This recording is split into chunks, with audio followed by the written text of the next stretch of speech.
Shabbat Shalom. Here we are back together again on a Shabbat in which we feel we need to be together.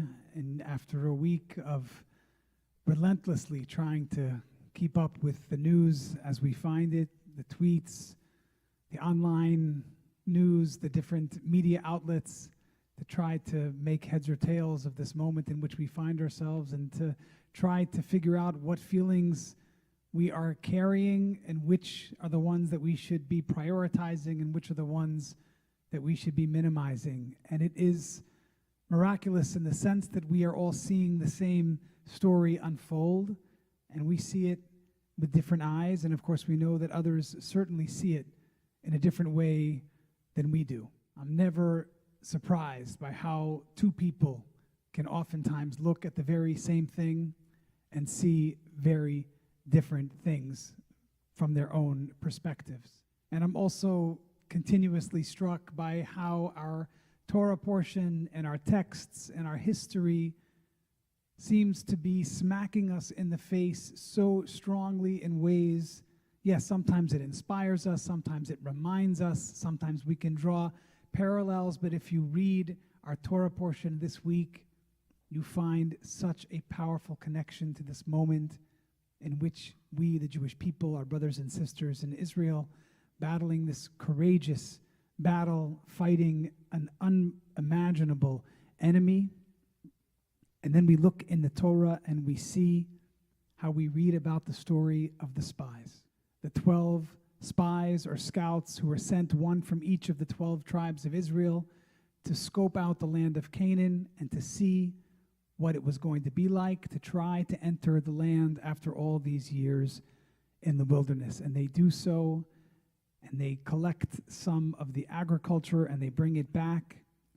And 10 out of 12 of those scouts or spies come back and say, "We cannot attack that people, for it is stronger than we. The men are of great size. We looked like grasshoppers to ourselves, and so we must have looked to them." And there are two outliers, Joshua and Caleb, who see the very same thing. It's not that they see people who seem weaker or cities that seem less fortified. They see the very same thing, and they come back and they say, "We will be able to overcome. Let us proceed." Now we are also facing a very significant enemy. And there are many who feel that this is an enemy that we should not have attacked, that we should not have escalated to this point.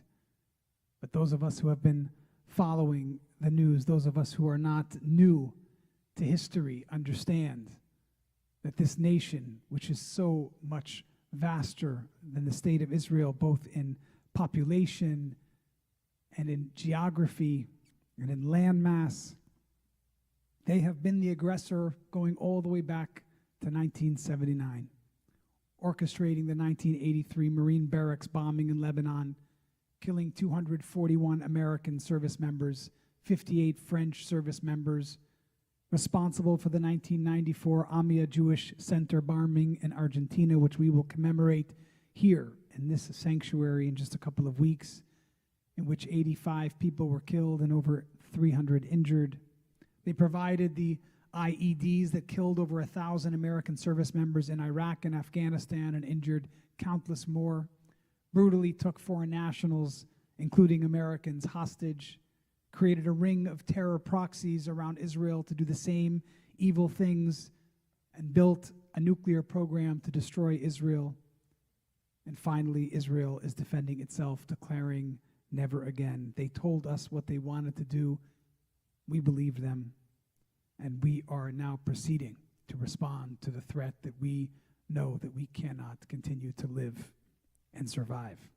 Now, many people and many sages and scholars critique the 10 spies who said that we cannot go into the land by saying that they didn't have faith.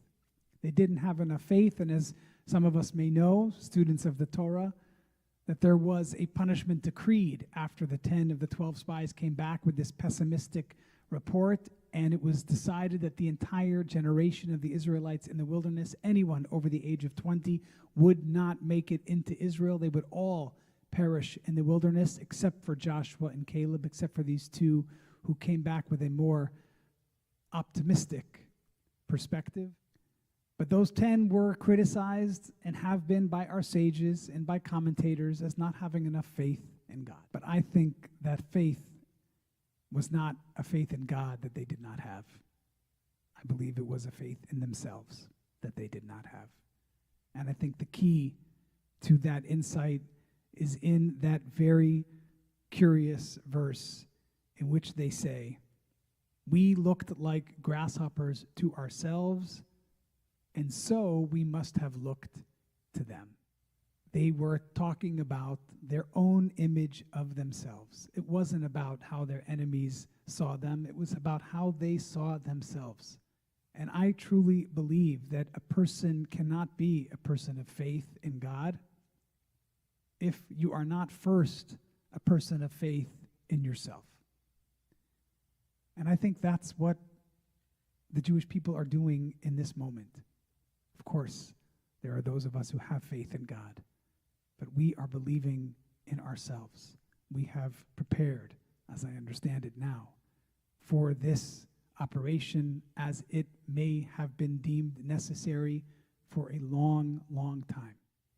And we have proceeded to fight back since October 7th in such incredible, miraculous, and heroic ways.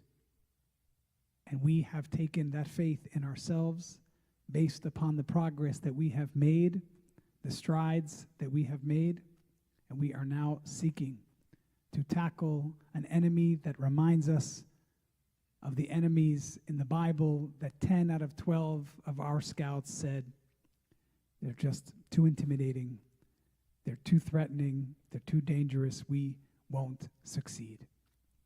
And we are following right now the path of Joshua and Caleb by first having faith in ourselves, then having faith in God, and knowing that this is a moment where we all need to stand strong and stand together. It has been an unimaginable almost 2 years.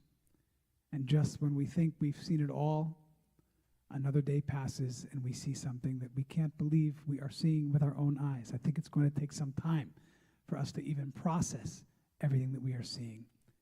And of course, as we turn and face the ark and see the flag, not only of our homeland, the state of Israel, but of the United States of America, in which many of us also call home, we hope that that connection, that bond, that relationship will stay strong and enable our people, our homeland, and the state of Israel to not only persevere and survive, but to be victorious and to thrive and to one day finally achieve that shalom, that peace that we pray for each and every day, morning, noon, and night. So I pray that our brothers and sisters on this Shabbat will be protected. I pray that our soldiers who are courageously fighting and all of our intelligence operatives who are doing things of Mission Impossible films will continue to be successful, will continue to have faith in themselves, will continue to have faith in God. May God bless us all. Adonai oz la'amo yitain, Adonai yivarech et amo v'shalom. May God grant the Jewish people, the state of Israel, with strength, and may one day, maybe even next Shabbat, we will find ourselves closer to shalom, to peace. Shabbat shalom.